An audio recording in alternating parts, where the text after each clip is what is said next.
Suri rumah yang malas tapi nak banyak duit. Kalau ada orang kata suri rumah ni tak boleh buat banyak duit, maknanya korang tak jumpa lagi jalan yang betul. Fiza dulu pun suri rumah je. Nak keluar kerja susah sebab ada anak kecil. Tapi dalam hati nak sangat bantu suami, nak ada duit sendiri dan nak ada hidup yang lebih selesa. Tapi Fiza ada satu masalah, iaitu malas. Bukan malas nak berusaha, tapi malas nak keluar rumah, malas nak jumpa-jumpa orang, malas nak jual-jual barang. Tapi bila Fiza jumpa satu sistem ni, terus rasa, Allahu, senangnya nak buat duit. Tak payah keluar rumah, ada learning portal yang lengkap, ada mentor yang guide step by step, dan yang penting, ikut je, follow, rezeki datang.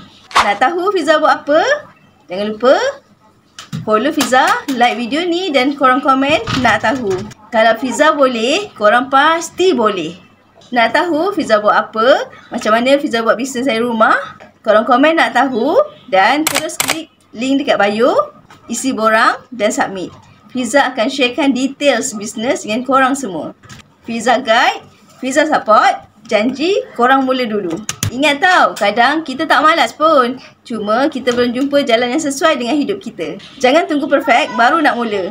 Mula je, rezeki pasti datang. Ingat, fikir jadi, pasti jadi.